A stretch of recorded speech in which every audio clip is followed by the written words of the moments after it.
This week on Cine Chill.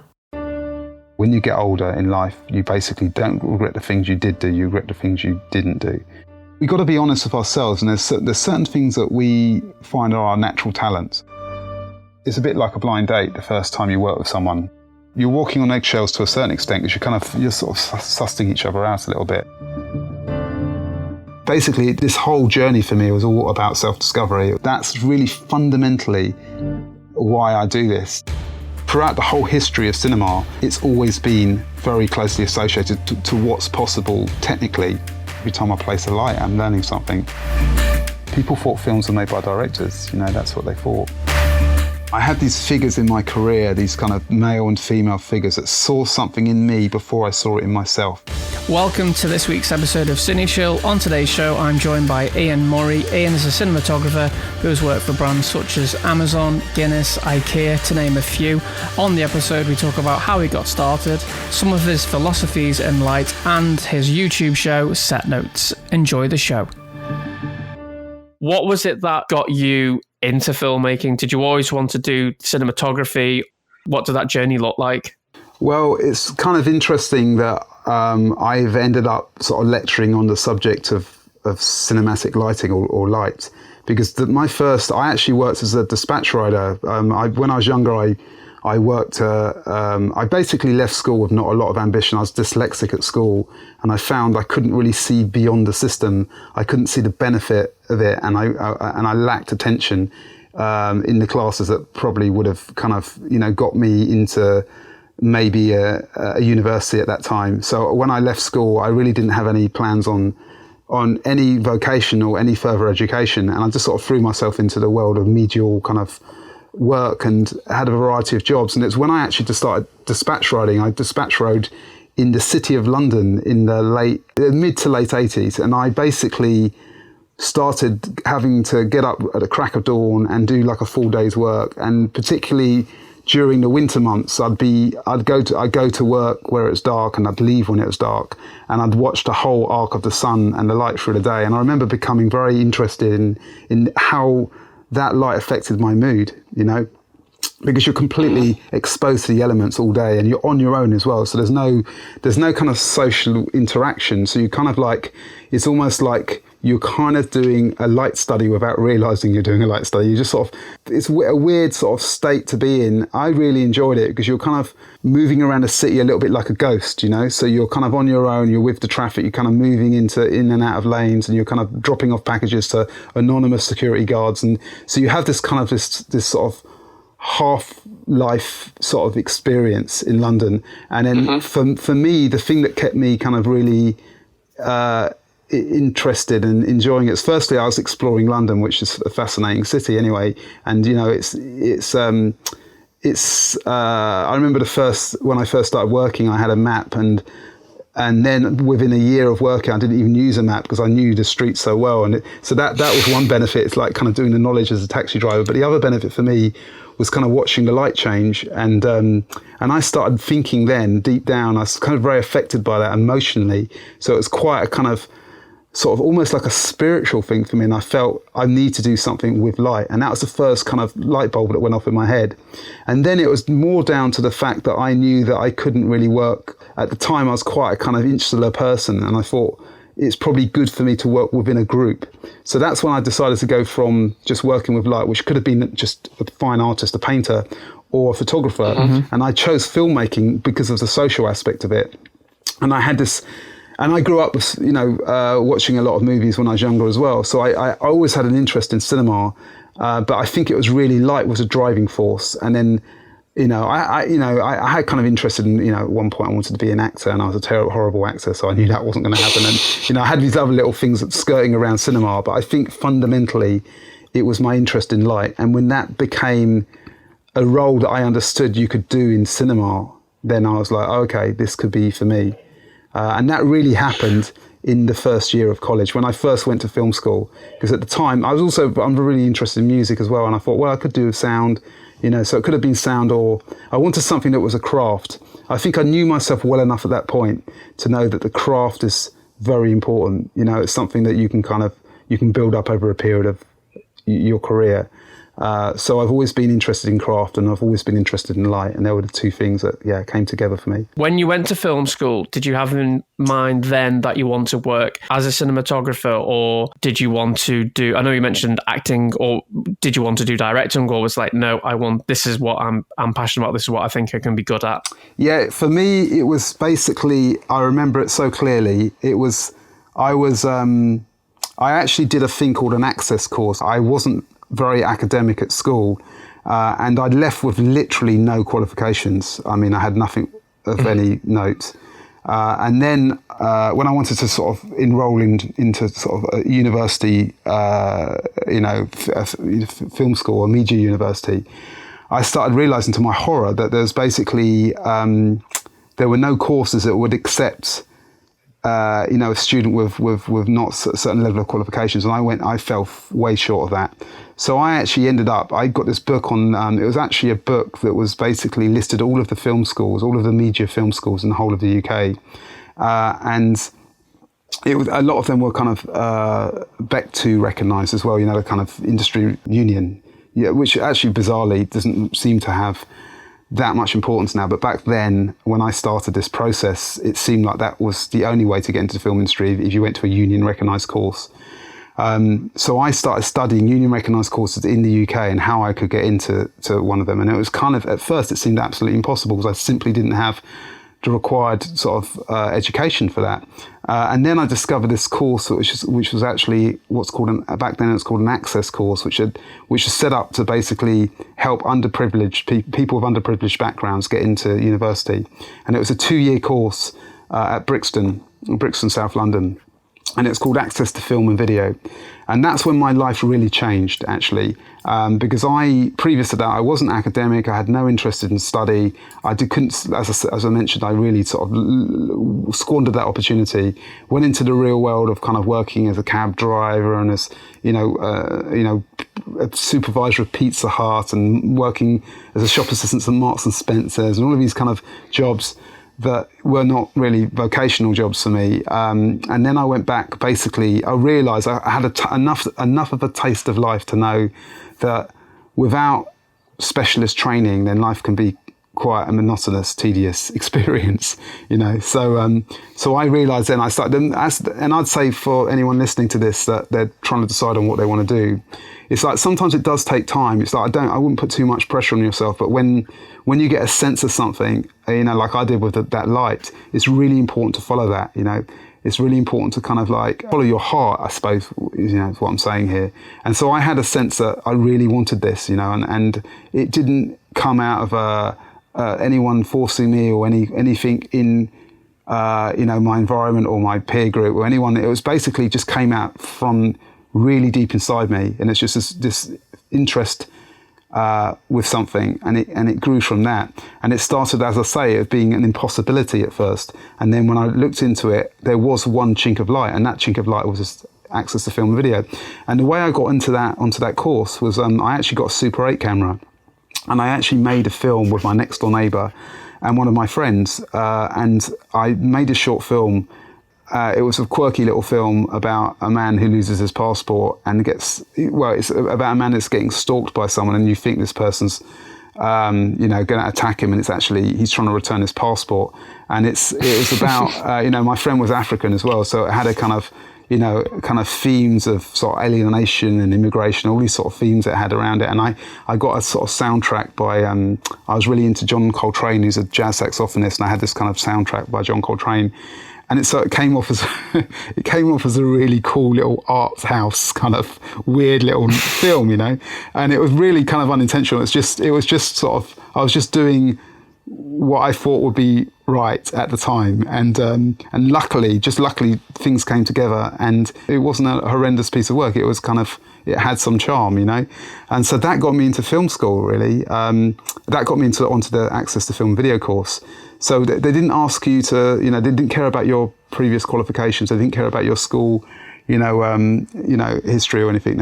All they wanted to know is if you had an interest in cinema. And I demonstrated that through making this Super 8 film. I left school with no qualifications as well. My attitude has been for a long time, if I'm not interested in something, I'm not going to learn about it. And I was like that at school. It wasn't because I couldn't learn about it. I mean, I had teachers that said I had a learning difficulty, and I've never been like tested for that. But I've known like deep down, if I'm not interested in a subject, then I'm not going to learn about it. And that might sound like quite arrogant or ignorant. But then if I am interested in the subject, then I will just absolutely learn as much as I can about it. Once you got into the film school, what was that like? What was the experience like? At that point, I was really hungry to do something. I think I'd had enough of, as I said, enough of kind of life to know that I was kind of, I guess you'd call me a mature student, because I was, I had a few years out of school before I went back to this, and I had enough of life to know that I had to do this.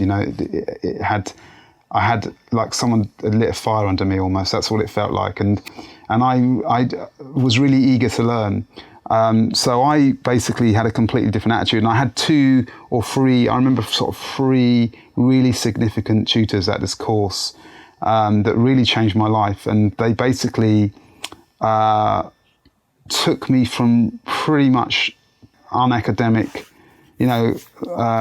sort of dyslexic kind of mind that really I had trouble with kind of concentrating and writing essays and structuring things. And they basically took that person and they basically molded me into someone that could survive on a degree course within a couple of years, which is kind of incredible. They showed me how to, I didn't even know the structure of an essay, and they showed me how to write essays, and so they really helped me with the academic side of things. But what I think the most inspirational tutor I had was probably, his name's Arthur Howes. He's basically a documentary filmmaker that came in to teach us about film theory. And at that time, we didn't really have, say, like, it wasn't really a high level of sort of teaching. It wasn't kind of industry professionals showing us how to do, how it works. It was basically, very, very good-willed, quite competent teachers. But we had an English teacher, we had a sociology teacher. We didn't really have like proper filmmakers showing us. So the only guy that came along that was authentic, that was a real filmmaker, was this guy Arthur Howes, and he was quite an interesting character because, he was actually making documentaries. And then what he would do is he'd in the time off, he'd come and teach us something, and then he'd disappear again, and he'd fly off to to Africa and finish making his documentary. So he was the real deal, and that's the first time I'd ever actually seen a real filmmaker in the flesh. My parents, when I was growing up, we didn't really have an art. I had a very middle class sort of background, and my parents were very kind of quite conservative people, and they didn't really have an interest in music or art, or so basically this whole journey for me was all about self-discovery. It was all about, I was finding it out for myself, and so when I met Arthur had quite a strong emotional impact on me, because I hadn't really at that point, I hadn't had a kind of older male figure in my life that was an artist that I could go, oh Christ, I could be like you. Do you know what I mean? So that was quite a huge, just watching him, the way he behaved, the way he spoke about cinema, his passion, the guy was just full of passion. And I found that really contagious, actually. So I would say that had the biggest impact on me. It's just more of the spirit of filmmaking. When I understood there's a sort of spirit there that's like a tangible spirit, it's just a deep, deep curiosity with life. That's what it was with Arthur.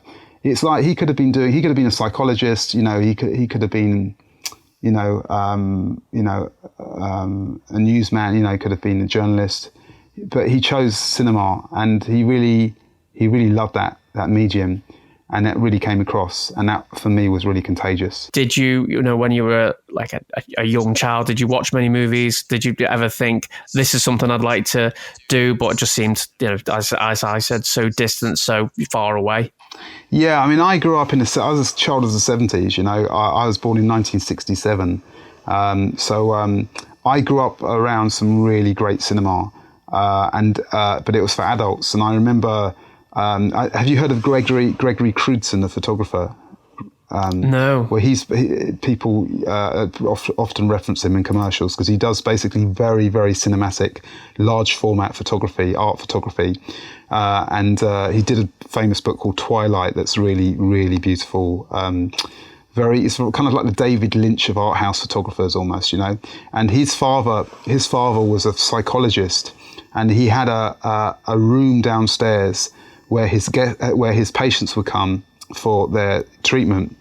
And he basically could hear, and I never forget this, he could hear the rumblings in the room downstairs of adult conversation going on. And as a child, he found that really kind of like, it's almost like the subconscious of, it's almost like Jungian, that kind of like that dark kind of shadow of subconscious that goes on, that's bubbling beneath the surface, and he didn't have, he couldn't quite hear what was being said, but he knew that adult things were being said, and that fascinated him as a child. And so a lot of his imagery, when you look at his work now, it has a lot of that kind of that that's a famous picture of a woman putting her hand through a plug hole down into kind of like an underworld.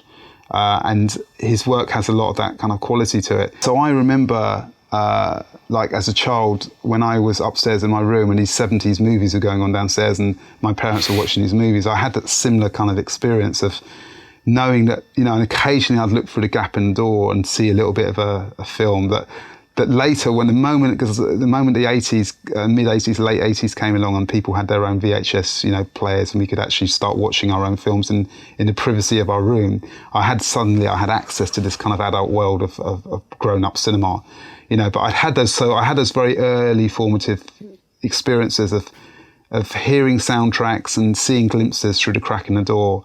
And that created a real interest in cinema for me, I think. And even now, 70s movies, particularly 70s American movies, independent 70s American movies, have a particular place in my heart because of that experience. So I'd say that early on I had that kind of interest in sort of forbidden cinema, adult cinema, which, and then later on when I revisited that through the power of video, I was watching it now as an adult, or as a young adult, and understanding the power of it firsthand, along with that previous experience of having a sense that there was something really important being said, but I couldn't understand what it was. So yeah, I'd say that sort of, I always had that sense of cinema. And then when I went to film school, what happened was that sense of cinema was opened up in world cinema, of course, because a lot of film school is about introducing you to other cultures of cinema, which is like kind of like, it's like sofa traveling or couch traveling or whatever, when you basically can go anywhere in the world through cinema. And then that sort of power of cinema for me was, oh my God, people laugh in India, people tell jokes in India, It's, do you know what I mean? It's like before that, I didn't know, I didn't have that kind of access, that I didn't realise that sense of humour is an international thing, and it changes slightly, but not that much. And people laugh at some very similar things around the world. And there's some very funny cinema from Iran or whatever. Do you know what I mean? People, and that really opened my mind up to different cultures and great filmmakers from around the globe.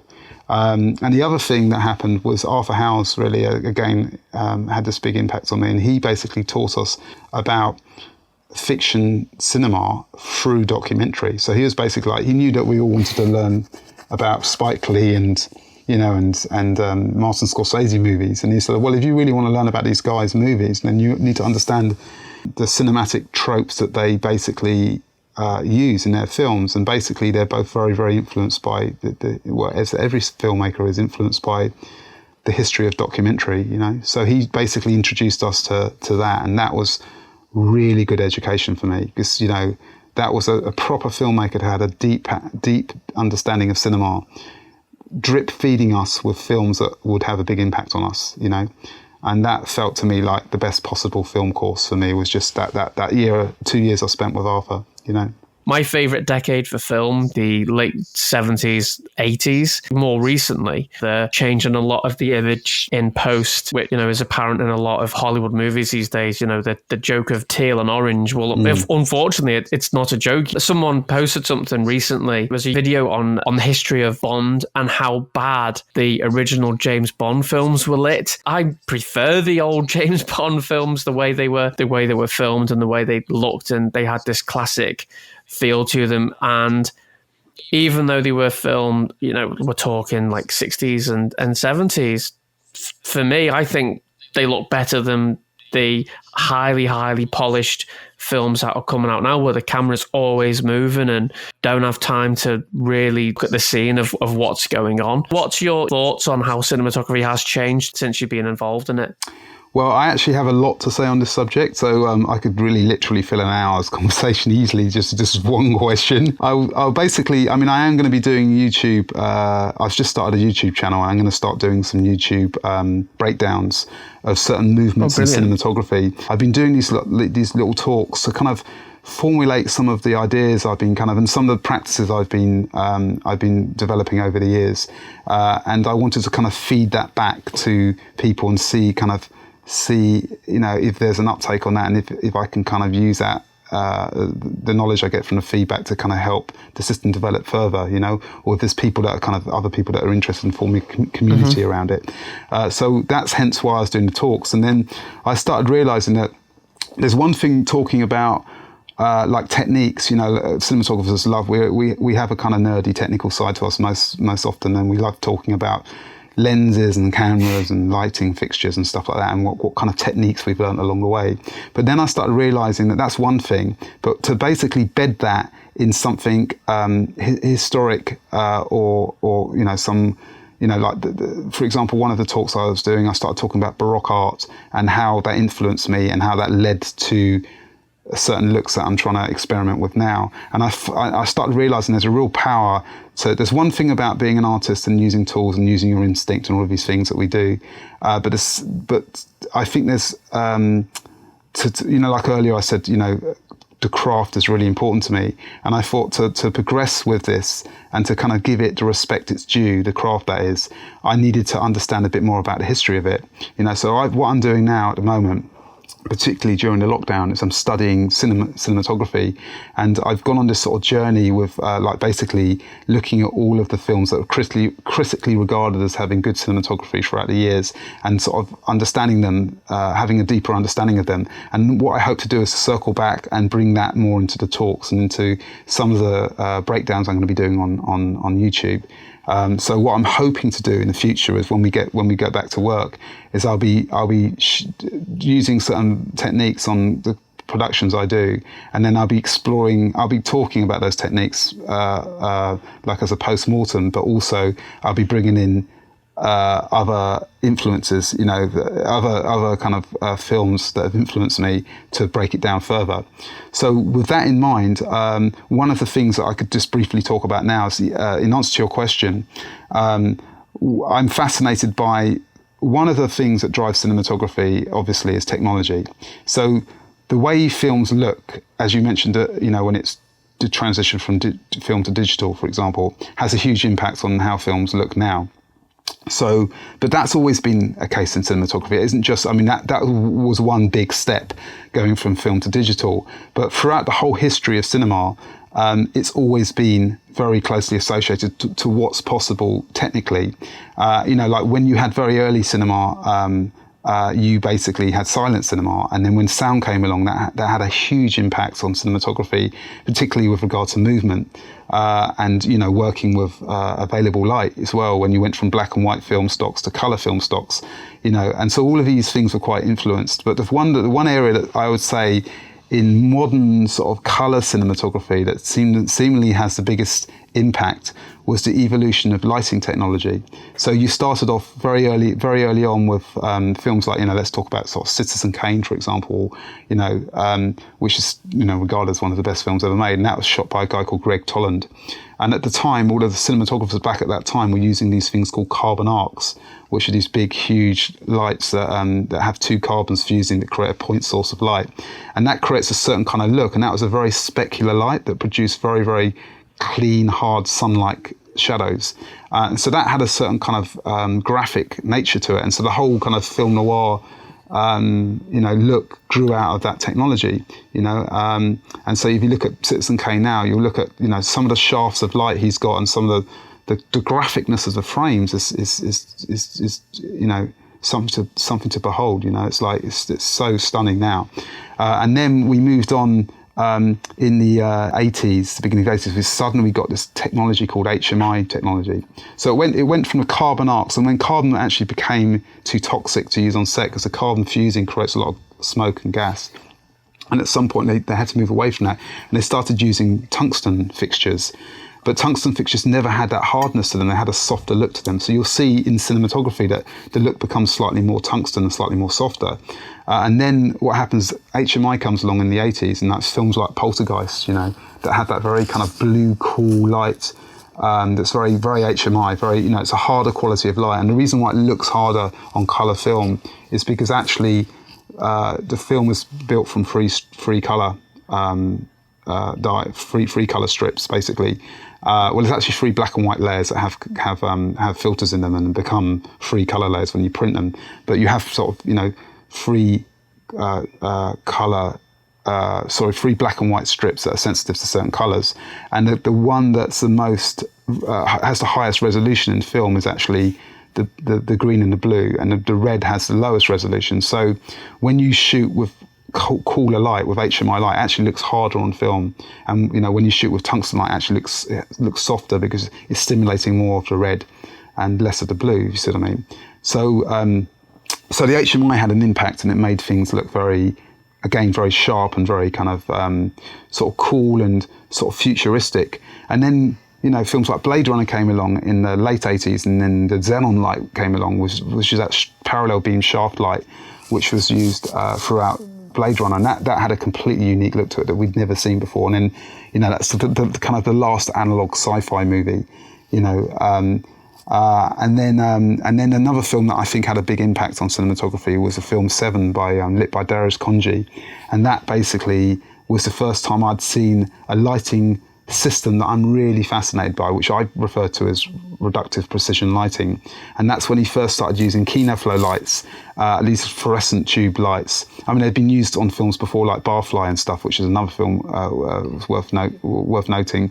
But Seven was when Darius Khondji, who was an absolute master and controller film contrast, he had these techniques that he'd use, like he used a thing called bleach bypass, ENR, and he used a thing called a Varicon. So if you go into he was an absolute master of the craft, and he basically worked out this system of using fluorescent lights and a combination of things, HMI fluorescent. He mixed it all up and basically produced this very what I would say is a very modern way of lighting, which is kind of where we are now almost. It's like we use lots of different fixtures, and we use a combination of a lot of DOPs use a mixture of LED and tungsten and HMI, and we do it in a kind of more reductive way. We do it, by controlling the ambience of the room and by having smaller controllable fixtures in that room. And it's not done in necessarily a traditional way where you have bigger lights and they're further away, and you have a lot of flagging and netting and shaping the light. It's done in as I'd say a reductive way. So basically the whole of cinematography has been changed through the different technologies that people have applied to it. And there's certain cinematographers like Bradford Young, who shot Arrivals. And what he does is he basically uses a high level, much like Lubetsky, Emmanuel Lubetsky, they're both kind of known for sort of using natural light, and Bradford Young particularly, he's got a certain style where he underexposes quite a lot, and he's very a practitioner of this sort of reductive way of lighting, where he's kind of like he's shaping light by taking light away rather than adding too much, and his light, there's actually a DOP before him who shot The Godfather called Gordon Willis, who was kind of like the talking of 70s cinema, he was one of the masters of 70s cinema. So we basically exist in a culture of film, a conversation of film that's constantly questioning the techniques we use and updating them. And there's certain cinematographers that come along and embrace some of these techniques and run with them and create their own sort of signature style, or a period of their work where it's got a signature style to it by really mastering these techniques. And that sort of fascinates me, the fact that it's constantly evolving. And so what I'm doing at the moment, the techniques I'm using at the moment, I'm trying to, find my own kind of path with the craft and try and develop things myself, Would you move to the feature film space? Is that something you'd like to do? No, I really like short form. I do short films, but what I really like about short form is the variety, and I'm really quite fascinated at the moment with building up this community of young filmmakers trying these, like I said, these certain sort of techniques of lighting and cinematography that I'm trying to develop at the moment, and I'm really interested in where that leads. Now, there might be a director that kind of sees some of my work and thinks, "Oh, this will be really suited for a certain film." The problem with films, though, generally speaking, is I can kind of separate myself from a bad commercial if I do some good lighting on it, or not good lighting, but if I feel like I've kind of done it something appropriate and it's kind of, I love just the act of placing a light, and there's a deep curiosity inside me. I'm always wondering what something will look like when the light's either turned off or turned on. I like that. That's really fundamentally why I do this. It's like I always, my advice to people is find a craft that you can maintain an interest for a long period of time, because it takes, the Malcolm Gladwell thing says 10,000 hours, which I mentioned in the Power video. It takes a long time to really master what you're doing. The problem with our culture at the moment is we have this sort of dismissive respect for expertise. We don't really, we're kind of in the world, and I think that's changing now. I think the coronavirus is going to change that, because like the politicians haven't handled this situation very well, and it's the experts that really should have been listened to from the start. And there's people in the NHS, like the doctors in the NHS that are highly trained, and we need them more now than ever, right? So I think there's going to be a movement back towards expertise and a respect for expertise.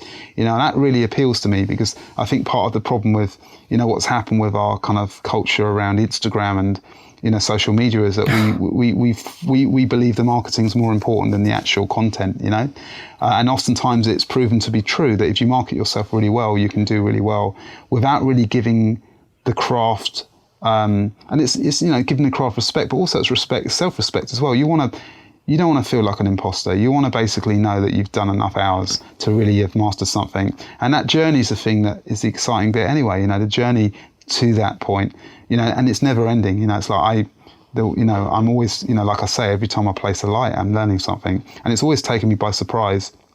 I'm always doing something, going, Christ, I suffer from amnesia as well, I feel, because I do something, I think, Christ, I'm sure I've learned this before at some point, but I'm having to relearn it, in a different context perhaps, but so that's kind of the thing that engages me. Now, on long form, the first point is that when you kind of agree to doing something, it's a commitment that could last for months, and that could affect the relationships I've been building up in my short form. So it's a different social kind of area, and the other thing is to get to do good films.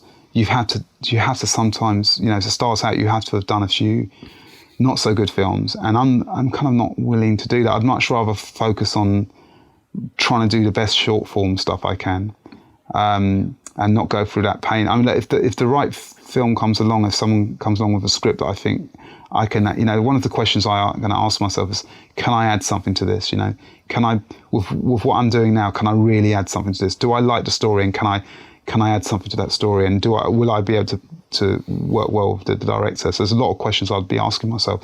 I guess I'm thinking aloud as I'm considering your question, and I think the answer to it is I will consider it. But I'm quite excited by the prospects of what I'm building at the moment, which is, the training kind of wing with the YouTube and Instagram and the set notes thing that we're doing, and sort of wanting to do more YouTube videos of breaking things down, and then and also developing these systems that I'm sort of tinkering with at the moment and trying to get the most out of them, trying to align myself with how the industry is going to be after Corona, and seeing where things are and what kind of benefit my interest and training can bring to that situation. That's kind of, I'm not really thinking too much about if I'm going to do long form. I mean, a lot of people my age, because I'm in my early 50s now, a lot of people my age would basically naturally progress to doing long form, but I'm not sure that's the right lifestyle or creative kind of journey for me. I understand that. Doing commercials, that's fine because you can got a huge body of work there.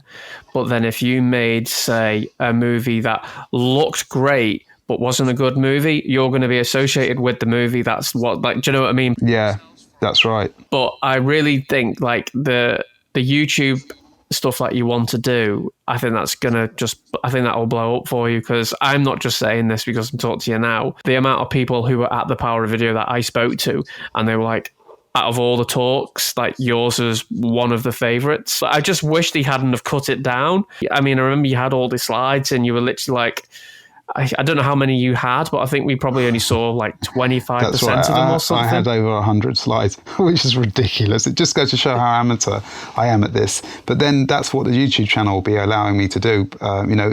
Over a period of time, I'll be able to kind of release videos and basically develop that whole kind of side of things, which I'm really excited about. And that's something that, as you say, there's some potential with that. And I think, in a way that, it's like, going back to the really early question and why you got into cinema, we got to be honest with ourselves, and there's certain things that we find are our natural talents or whatever. Some people would even argue they're not our natural talents. It's just consciousness coming through us as a talent, and we should be just grateful for that and not too, like egotistical about it, but just kind of realize that that's something that we're very lucky to have recognized in ourselves. And so I think to have the interest as I do in cinematography and lighting, but also have the maybe the ability or the interest or the enthusiasm to share that with other people, that narrows it down more. I remember when I met actually Dado years ago.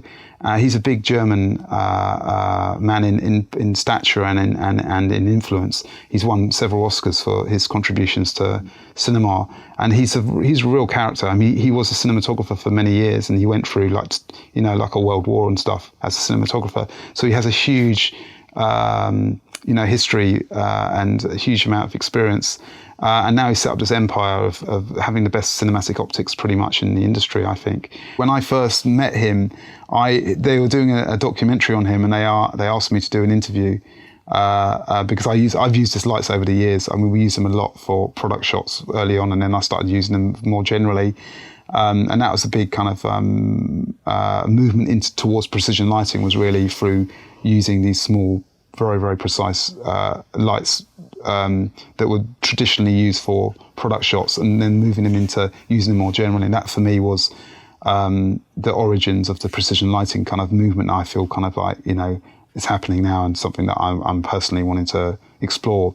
But he basically noticed when he heard me interviewed, he sent me an email and said, there's few people that understand light, or I think he said there's few people that see light, and fewer less that can communicate that. You're kind of rare because of that, and that's the first time, when I said earlier that Arthur Howes had a big impact on me.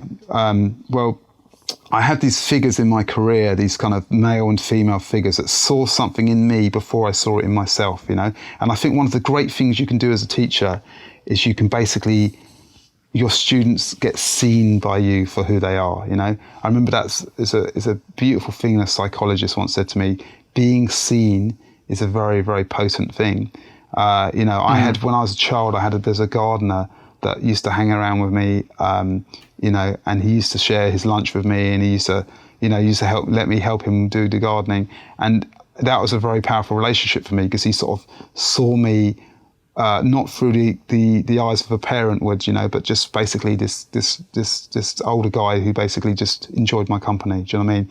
And I felt very sort of like, sort of safe and creatively inspired by him because of that, And so same with Dado. Dado basically gave me the fuel to basically go, and then he started asking me to do talks at some of his organised events. And so that's how I got into this whole teaching thing, through someone saying to me, you have an ability to do this, why not run with it?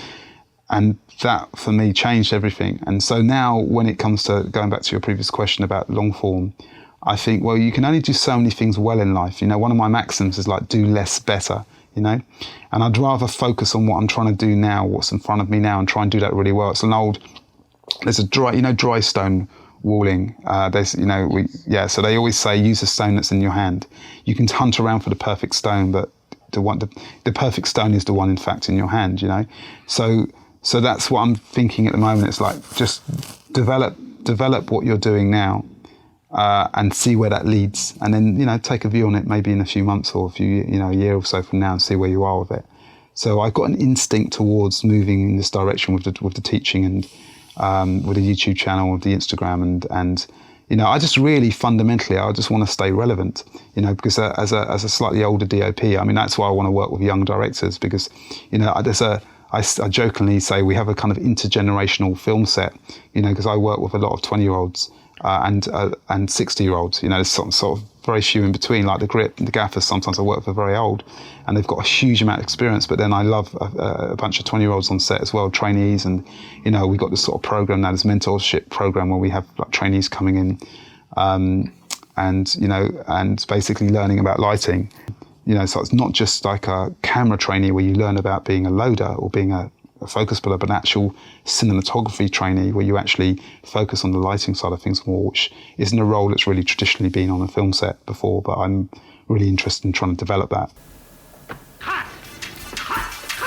I hope you are enjoying this podcast. I'd really appreciate it if you can share this episode and subscribe. On each episode, filmmakers talk about their process and their journey. On the next episode, I'll be joined by documentary filmmaker Jean-Con Delalar, whose film Harley was selected to play at Tribeca. The connection and the film could connect all these groups, and it was an amazing story. And to me, it showed that the film was a success. So that's what we've got coming up on our next episode. But right now, let's get back to this week's guest. You're listening to Cine Chill. And action. I've got your website on my screen now. I love that look of backlit, just look. It's very pleasing to look at. And I remember you spoke about the Snowman trailer as well, when it's like, that wasn't even done when it was winter. The insurance one I'm looking at with the little boy and the CSS insurance. Yeah, that looks so good. Well, I mean, it's all a progression. I mean, so for me, when I started my journey as a cinematographer, I was really fascinated by the equipment that was around at the time, and I was very interested in the soul of the texture of film stocks. And so I went down a rabbit hole of experimenting with lots of different film stocks and processing techniques. And I drive my producers crazy because I was constantly asking for tests. And I was really looking for that perfect, unusual film stock that I could kind of own. And people would come to me and go, "Oh, you're the guy that did that." You know, it was kind of a sort of journey into unusual either techniques that hadn't really been discovered yet or techniques that had been forgotten about. And I was really interested in kind of grading the Panavision shelves, because at the time I was working with a lot of equipment from, you know, my directors I was working with were supported by Panavision, so I got access to all of this old antique glass and filters and these old systems that, you know, things like I said earlier, Varicon and Unilux, and these very unusual systems that are no longer used. And I was constantly trying to talk people into always doing something unique and original, because the commercial, that's the other thing I love about commercials is always about the new and the you know, trying to stand out. You've got a short amount of time on screen to really stand out. So you need to you have a kind of shorthand in commercials where commercials have a sort of heightened realism to them, where things have got to be communicated really quickly. I like that, and I like that from a cinematography point of view, because you're always experimenting with things and trying new things out, and that keeps me really engaged. But then what happened later is I started realizing that, you know, much like, you know, like Roger Deakins, for example, we mentioned him earlier, that, you know, he just uses like an Arri, Alexa Mini and Master Primes for the majority of his work.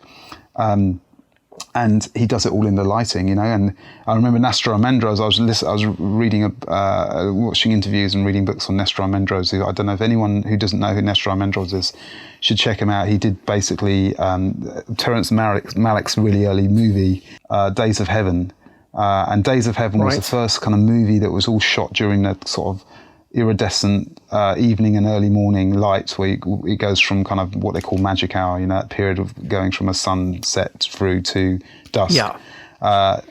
So he shot the whole film in that time slot, and it's literally one of the most beautiful atmospheric films you'll ever see. You know, and you know, Emmanuel Lubezki's got a lot of big debt to Nestor Almendros, because that whole naturalistic approach to lighting really started with Nestor Almendros, and of course Terence Malick worked with him, and then he went on to work with Manuel Lubetsky, so there's a connection there.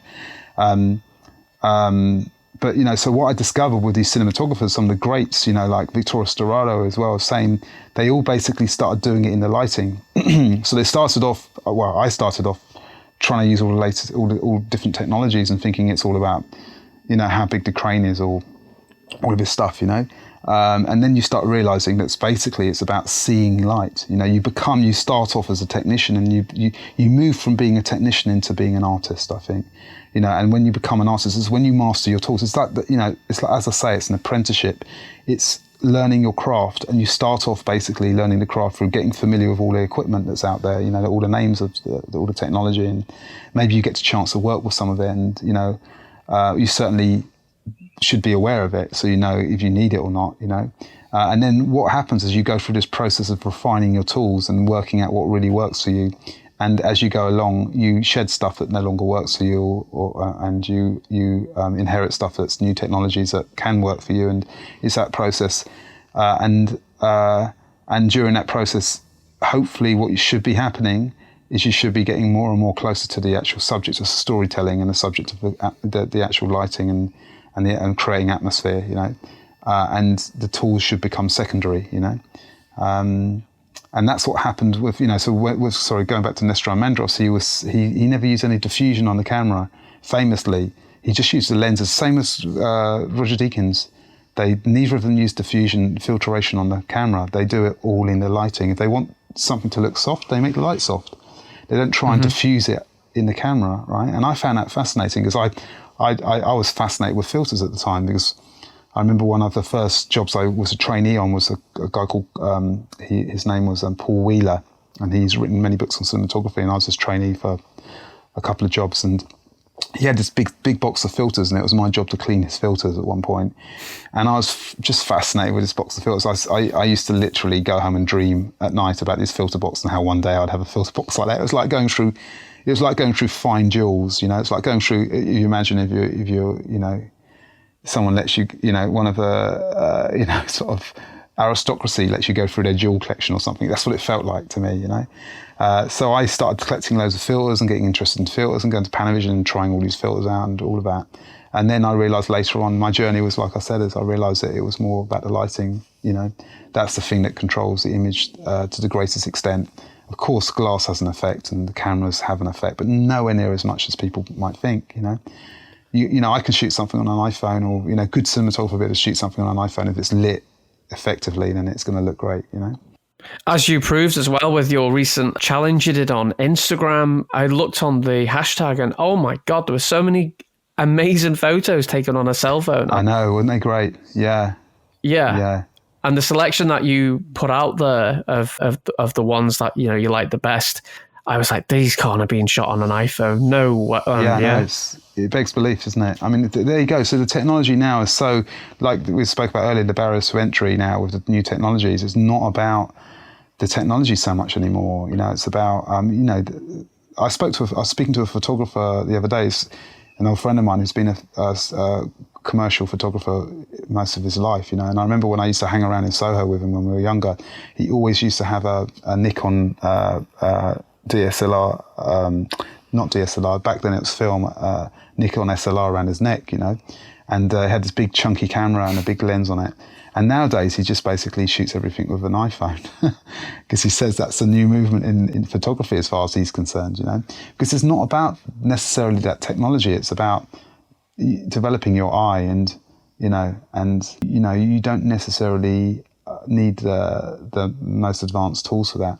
You mentioned Roger Deakins. I have to ask you about 1917. Have you seen that film yet? Yes, yeah, I've seen it. If there's any film out there that makes a filmmaker go, do you know what, I give up. I've seen a few films where they have the long takes. The first one that comes to mind is Children of Men. Yeah. I love that film. I love the look of it. I loved all of it, apart from the long takes, because I felt like the long takes, I could feel when something was cued, like, okay, when you get there, that's when we show the bike, and when that gets there. But with 1917, I did not feel that once. I'd never felt anything was being cued. I just felt literally on the edge of my seat, because a lot of what you spoke about is lighting, but then another big part of what you do, it's also how there's movement in the frame as well. What's it like to light something where you know the camera's got to be like moving around as well? Like, it's all very well to set something up for, say, a wide shot. Like if someone's walking through a house, like how the hell would you light that in it for, like, say, a one shot? If I'm explaining that the right way, I don't know if I am. No, this is a very, very good question, and I'm really glad you asked it. Well, that's the big difference between photography and cinematography, and I'm very influenced by, as I mentioned earlier, by fine art painters and photographers, and I think I have more of a photographic maybe approach, or I certainly would like to do more work which is more photographic. But what I do is cinematography, and you're quite right. The camera's moving oftentimes, and so you basically it's like when you talk about 3-point lighting. Theory of 3-point lighting is a stills theory. It's not really. It's been inherited by cinematography to explain cinematography lighting, and I think that's a big mistake actually. So when I talk about 3-point lighting, I don't talk about key lights, fill lights, and backlights. I talk about modelling lights that model the frame, lights that give the frame lights that give the subject 3-dimensional, the room 3 dimensions. So usually that's the light coming from the side or three-quarter front, to give something shape. And then I talk about, rather than backlights, I talk about lights that separate planes. So it's a separating light, and that light basically can be actually the background light, or it can be an actual backlight, but it's the light that separates the planes, that gives things 3 dimensions. And then you have the fill light, which I refer to as a softening light, because it's a light that brings up the shadows and brings up the darker side of the shadow side of the face, or the pools of shadow in the room, for example. And that light softens the light because it kind of wraps the light around the artist or whatever, or reduces the contrast in the room, right? So I like to talk about the function the light performs, rather than this sort of dry academic term that refers to a fixed point of light in relation to a subject. So you're quite right. Cinematography is about movement as well as lighting static wide shots and close-ups and whatnot. So you have to be aware of how the camera's going to move through a frame, or you kind of have to have this almost like this. I was trying to find the right word for this. So it's a combination of basically lighting the set. So if you're going to light a room, you're sort of simultaneously lighting the set for your wide shot, but you're simultaneously having an understanding of the blocking of that scene and where you're going to end up. So you're having these two things in your mind at the same time. You're lighting your wide shot, so the wide shot has got the right atmosphere, the right time of day, the right mood for what you're trying to do. But you're also breaking it down in your head, going, well, we can grab a 2-shot there, the close-up can come from there. If I'm going to move from there to there. Do you know what I mean? And if that artist is going to move, they're going to move out from that dark space into that light space. So you're it's like a dance you're doing in your mind and with the artist in the context of the space or the room, where you kind of you're breaking it down like in choreography of where the camera's going to, the staging of the camera and the blocking of the artists, and you're basically preempting what's going to be happening and how to get yourself out of corners, because sometimes you end up in a corner. And I cheat a lot. I basically always with the directors, I'm always basically what I'm trying to do on set, always with them. In the recce particularly, is I'm saying to them, right, let's limit ourselves to a certain angle of view, let's go for that direction. And by doing that, what I'm doing is directors have 360-degree heads when they're looking all over the place, going, oh, let's shoot that there and let's shoot that over there. And I'm like, yeah, we can do that if we had 2 days to shoot this, but we don't. So let's be practical about it, and let's basically shoot mainly in that direction. And he'll say to me, or she'll say to me, what about the reverses? And I'll say, well, we cheat those, because they're really easy. The close-ups are easy. Don't worry about those. We can cheat those. I'm more worried about getting coverage that is going to look cinematic, So in answer to your question, moving the camera, in cinematography, that modelling light changes. As you move through the set, those lights change function, right? So the separating light might become the modelling light, and the modelling light might become the one of the softening lights. Do you see what I mean? So it's more kind of a sort of honest, active way of thinking about light. So and the fact that your camera's moving through light, So, but I'm always looking for drama, for extremes. I like people to come out of shadow into light, and vice versa, and I don't have a problem with someone standing by a bright window, and things like, if you look at Gordon Willis's work, Gordon Willis, like I said earlier, he's Prince of Darkness. Look at The Godfather, and look at Annie Hall, and look at some of the, Clute and some of the films he shot, and you'll see that he was the first cinematographer not to overlight things, to let people go and fall into darkness. Just give them a tiny bit of separating light. And Seven's another example of that. Seven's a masterful example of having dark interior sets where you can't see everything that's going on, because he wants to engage the imagination, and the way you do that is by not showing everything. David Fincher basically said that give everyone a dog's POV, basically. So David Fincher, who's the director of Seven, wanted the camera to be down low behind the action, so you had to kind of creak your neck round to see what was going on. He wasn't giving you the privileged point of view of that the audience sometimes is provided with. He gave like a dog's point of view. So you're constantly having to sort of not quite know what's going on, and that creates intrigue, doesn't it? And it creates suspense. So that's really smart, I thought. That's why Seven was such a big influence on me, because it did that so well. And he's he's one of my favourite directors. Every interview you watch, or every DVD commentary which I've listened to, he doesn't dumb anything down. It's like he talks like he would talk to, I imagine, like his crew. And, that's where I learnt so much. And one of the things that I'll never forget when he spoke about it was he wanted to make films that scar people, and you just go, oh, that's such a thing to say.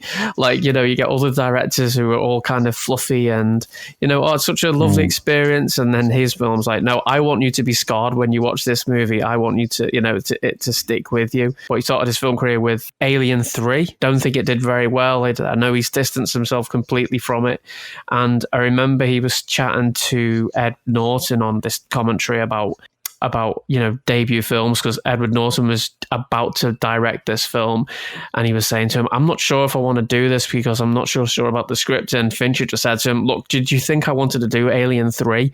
You have to start somewhere. Yeah. But he's brilliant. I wish he would make more stuff. He's not made anything for a while now. I know. I agree. For me, he's the biggest, my favourite, biggest hitting director, mainstream director. I like a lot of kind of art movies, I guess you could say, or but I think as a mainstream director, I actually prefer him to Christopher Nolan. I think he, for me, for my tastes, he, like you say, I've never seen I haven't actually seen Alien 3. I didn't realise he did that, but I'd never seen the films of his I have seen. The worst one, I think, is Panic Room, which I still think is a great movie. So, Yeah, so, and that was, and he also pushes the boundary with, the visual effects and the cinematography. Like, I know I think it was The Social Network, where he had this way of filming.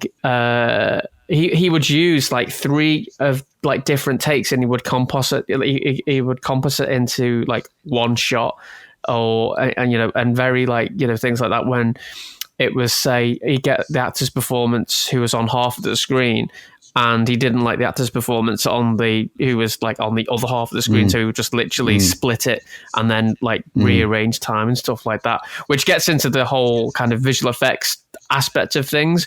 But I just love that he is an absolute perfectionist. I know on Zodiac, which is one of my favorite Fincher movies. Oh yeah, same here. It's same here. so Zodiac's good. a very underrated movie. Yeah. I mean, a lot of people haven't seen that movie, and they really should.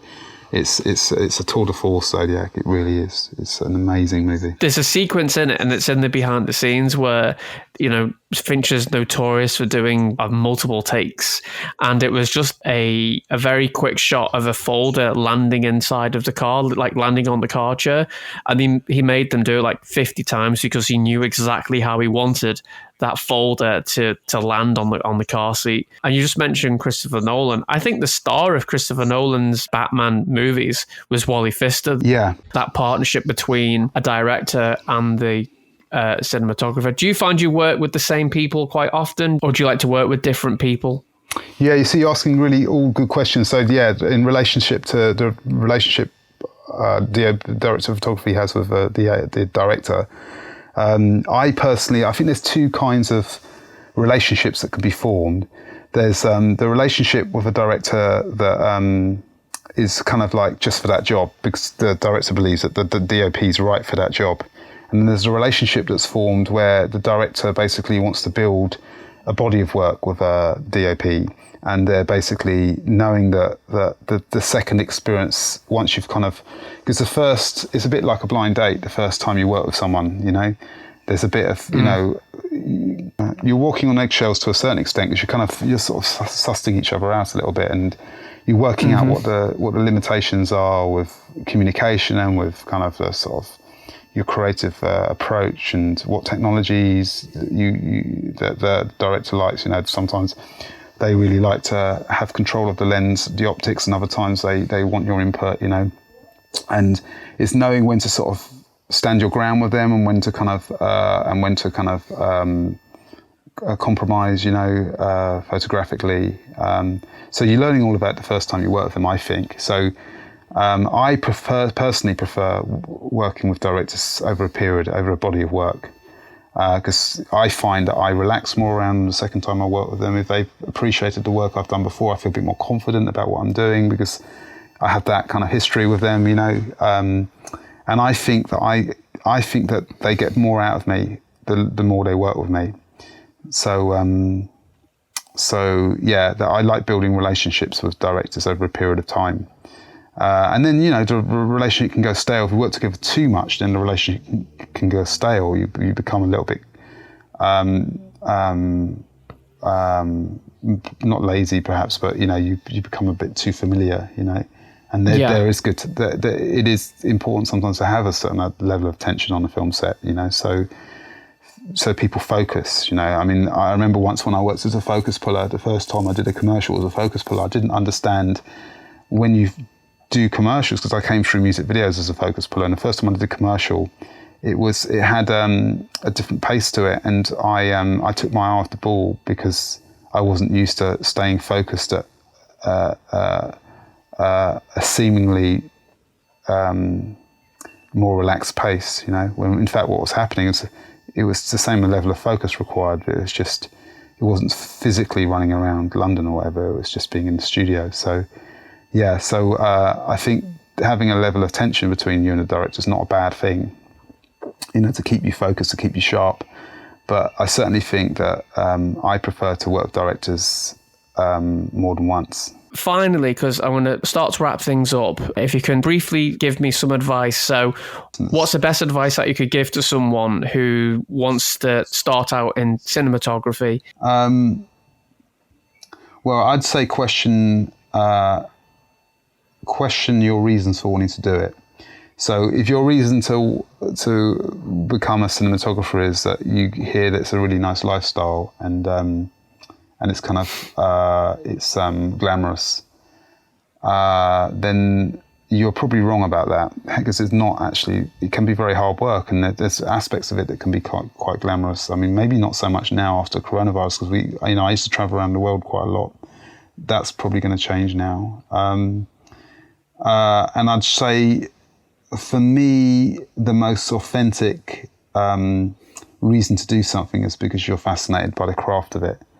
Because that's the least likely to change over a period of time. Whereas if it's a lifestyle that you're going for, that could change. And I don't think that's, like I say, the best reason to get into it. So I'd say have a hard look into yourself and really work it out what your kind of personality is. You know, what you kind of want out of your career, and just try and be honest about your reasons for getting into something. And realise also that if you've got a big ego, say for example, and you want notoriety, cinematography again might not be for you, because people don't really give a damn about the cinematographer. I mean, it's changing now. People are more familiar with cinematographers now. Other DOPs, young people that want to be a DOP are familiar with cinematography. When I started film school, people didn't really know what a cinematographer did or was, or, you know, it was a very small kind of group of people that had. People thought films were made by directors. You know, that's what they thought. So you're not likely to get a lot of notoriety as a cinematographer. So you shouldn't be doing it for those reasons. And if the film is so, either the film's not going to be successful and you're not going to get notoriety because it's not successful, and if the film is successful, then the chances are the director's going to take credit for it, and they're not going to give you any credit, because that's, directors basically, they take the risk and they take the credit, So, the advantage of that is if you're a cinematographer and you do something that isn't very good, or, you get to kind of walk away from it without too much damage. But if you're a director, then you have to kind of wear it to a greater extent, So that's a fair kind of deal. So yeah, I'd say, really have an honest appraisal of who you are, what your interests are. And if your interests are the craft of cinematography, then give it a go, There's a lot of competition out there at the moment now, I must say. There's a lot of people that want to do this job, but, you've got to follow your heart in life. You've got to follow your creative impulse. That's very, very important. Because, when you get older in life, you basically don't regret the things you did do, you regret the things you didn't do. So it's missed opportunities that come back to haunt you, So I'd say if you've got a creative impulse to something, it needs to be explored. Perfect. And I've just wrote the episode title, I think, What's Your Creative Impulse? Yeah, great. Ian, where can people find out more about you? You've mentioned your YouTube channel. Is it just under your name? So my YouTube channel is Ian Murray, DOP. My Instagram is Ian Murray, DOP. I do a thing called Set Notes, where I break down the lighting and the camera sometimes on the content we're producing. I want to do more YouTube videos on I'm going to sort of embark on a kind of masterclass type series of breakdowns, starting from very basic principles of light and going through to specialist areas like, lighting for fashion, beauty, cars, food, that sort of thing. And so that's going to be on the YouTube channel. And also I'm represented by Vision Artists in London. So that's how, if you want to work with me, that's how you get hold of me. I'm keen to work with young directors, young up and coming directors. I like I said, that intergenerational mix of 20-year-olds and seasoned, experienced filmmakers. I think that's a very, very good mix. And I'm keen to get hold of, at the moment we're looking for editors, because we are basically looking for people that are going to help us with our YouTube channel. So we're quite keen to meet videographers that want to learn more about lighting or learn more about cinema. And we want to kind of bring them on as a sort of interns stroke apprentices, and they will eventually get paid as soon as we can monetize YouTube, which I'm told we can do quite quickly once we get going. So so if anyone's interested, please get in touch with me, DM me on Instagram, and we'll go from there. Excellent. Ian, thank you so much for your time. That was great. Yeah, Simon, it's been a pleasure, man. And really good luck with your podcast. I think it's great what you're doing. And that's it for this episode. And as always, a big thank you to Ian for taking the time out to chat with us. You can find out more information about Ian and all of our guests by going over to our website, cinechill.com. There you can find the episode page for this podcast, how to connect with Ian, and watch his excellent YouTube channel. If you did like this episode, go to iTunes, leave a review and subscribe. It takes seconds and it really does help us. But until next time, thanks for listening.